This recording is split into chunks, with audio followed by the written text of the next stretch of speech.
আপনি কি ঈশ্বর ছাড়াও ভালো হতে পারেন? আসুন আমরা এই প্রশ্নের গভীরে গিয়ে খুঁজে দেখি, নৈতিকতা কি সত্যি ঈশ্বরের উপর নির্ভর করে? আমরা প্রায় সবাই মানি কিছু কাজ সত্যিই ভালো, আবার কিছু কাজ সত্যিই খারাপ।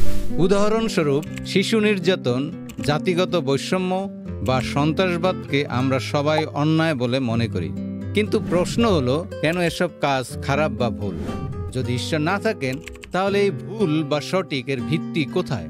ভাবুন তো, যদি কোনো চূড়ান্ত মানদণ্ড না থাকে, তাহলে কার মূল্যবোধটা ঠিক, আপনারটা না আমারটা? এতে সবকিছু হয়ে দাঁড়ায় ব্যক্তিগত পছন্দ। একজনের পছন্দ স্ট্রবেরি আইসক্রিম, আরেকজনের পছন্দ চকলেট। যেমন কেউ বলে এটা ভালো, আবার কেউ বলে এটা ভালো না। এর নাম সাবজেক্টিভ মরালিটি, ব্যক্তিকেন্দ্রিক নৈতিকতা। কিন্তু আমরা এমন নই। আমরা মনে করি কিছু বিষয় সবার জন্য সঠিক অথবা ভুল। উদাহরণস্বরূপ, শিশু নির্যাতন কখনোই সঠিক হতে পারে না। এটা কেবল একটি মত নয়, এটা একটি বাস্তব নৈতিক সত্য। তাহলে প্রশ্ন আসে, এই নৈতিক সত্যের উৎস কোথায়? এর উত্তর হলো ঈশ্বর। ঈশ্বরের চরিত্র, যেমন প্রেম, ন্যায়, দয়া, এই গুণগুলোই আমাদের নৈতিক মানদণ্ডের ভিত্তি। উদাহরণস্বরূপ, ঈশ্বর বলেছেন, আপনার প্রতিবেশীকে নিজের মতো ভালোবাসুন। এই আদেশ থেকেই আসে দানশীলতা, আত্মত্যাগ ও সমতার নৈতিকতা। আর ঈর্ষা, নির্যাতন ও বৈষম্যকে আমরা ভুল বলি, কারণ এগুলো ঈশ্বরের প্রকৃতির পরিপন্থী।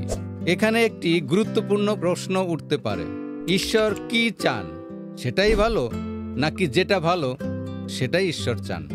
এর উত্তর হলো, এর দুটি নয়, বরং ঈশ্বর নিজেই ভালো।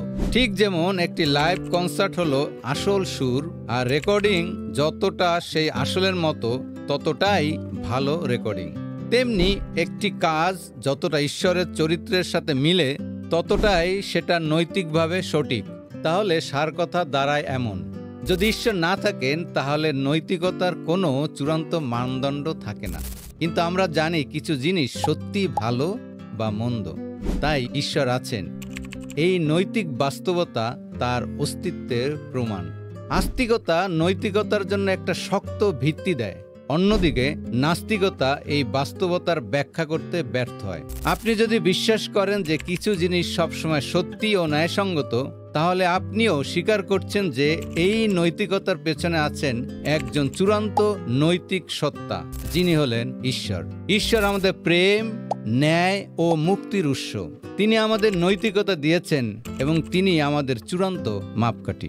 ভিডিওটি যদি আপনার ভালো লেগে থাকে, তাহলে লাইক দিন, শেয়ার করুন আর চ্যানেলটি সাবস্ক্রাইব করতে ভুলবেন না। আপনার মতামত কমেন্টে জানান। আপনি কি মনে করেন, নৈতিকতার জন্য ঈশ্বর কি অপরিহার্য?